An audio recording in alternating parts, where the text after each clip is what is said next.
How's it going, everyone?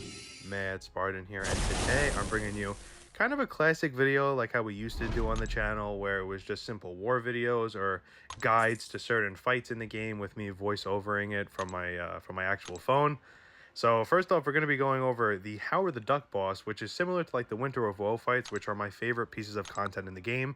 First thing we're going to do is go over the nodes themselves. I know in the video I didn't, but we'll just talk about them.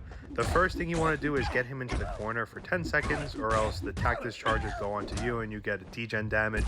Now, like I said, it is a pretty easy fight with Venom Pool, and also I'm actually fortunate enough that I do get the degen, and you guys are probably wondering like why I'd want that. But you guys are going to see like there's a reason why Venom Pool is so good here. And for like a little backstory here, I actually fought the Howard the Duck originally with Venom Pool, and then when the objectives came out that you had to use a Symbiote or a Spider-Verse, I was like, can I really just use Venom Pool again? So as you guys are going to see here, I didn't get him into in the corner in time, but we were able to get a regen right before the degen ticked on. And as you guys can see, we only lost 3% of our health because we actually regen past it. Now, what makes Venom Pool so good at this fight is the fact that you are able to, lose one cycle of the tactics charges, or multiple, obviously, because you don't take too much damage from it. But the main thing is, in the beginning of the game, if you're having a rough start getting him into the corner, you don't have to worry about the first one, or even like the second rotation of the tactics charges, as long as you're able to take armors. For those of you that don't know how Venom Pool works, is SP1 steals armors. It's not considered a nullify. It's considered an om-nom, which, as we've gone over in many other videos, in case you guys haven't noticed, it's not considered a nullify. So if a node makes him immune to nullify effects, he is not immune to the effects of om-nom from the SP1. And every time Venom Pool takes an armor, he does regen a lot. He can nullify other buffs, but all of them give him, I believe it's 50 on the cooking meter for him to get his buffs.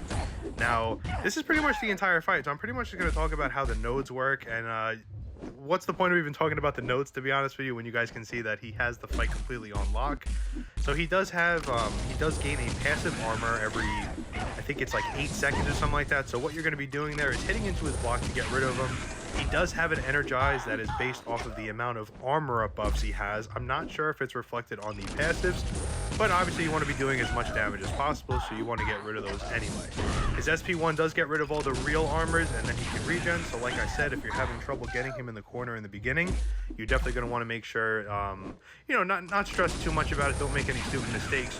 You can't block, or else you're going to be inexorable, which is the buff that allows him that when you hit him, he does not move.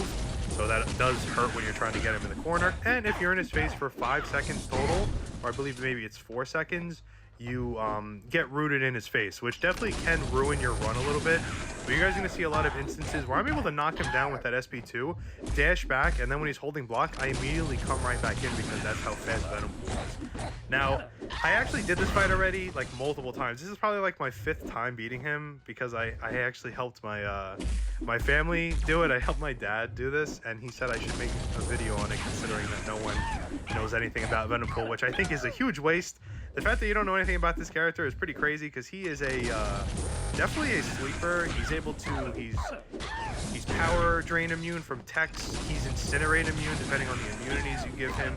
He can steal armors. He can nullify buffs. He's basically one of the only cosmics. I mean, I know there's a couple other ones, but he's one of the only cosmics that can consistently nullify a buff. And if the head happens to be an armor, he actually gets regen from it. So it's very good. I mean, he gains all those buffs, and if he's awake, it definitely helps. He doesn't have to be awake, but for those of you that do have him awake, you're going to be able to choose a pre-fight, which allows you to basically pick which buff you want to have first in the fight. It doesn't matter which buff you have first for a fight like this, but we do want to, for the second part of it, it increases the potency. And the potency is really important because we want to increase the potency of the Malice buff.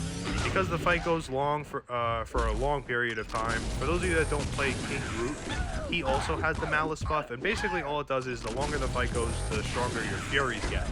So because it's a long fight, we want to go the Malice route so we can increase our Fury damage. And just like that, he's down. The only tips I can give you really is don't block in the beginning. Try to get him to the corner. If you don't get it, that's completely okay, because you are able to regen past that point. And also after that, pretty much just keep looping looping the SP2s in the corner, I like the SP2s because it does more damage, but there will be instances where you're going to throw an SP2 and it is going to give him 2 bars, so you have to watch the power gain. So if you want to be kind of a bit more conscientious of that and just throw SP1s, you can do that too. But as you guys saw, he literally has no problem with the fight. There are fights that I had perfect runs where I didn't get hit at all. But in this fight, I did get hit with a D-Gen, which I think actually is better for the video because you guys can see that there really is no pressure as long as there's armors to get rid of. He is the Symbiote one, so you guys can definitely use him. You can use him 125. Mine, I believe, is only rank 2. I do plan to rank him up more, but he definitely can get the job done no matter what rank he is. And yeah, I hope you guys enjoyed it, and I'll see you all in the next one.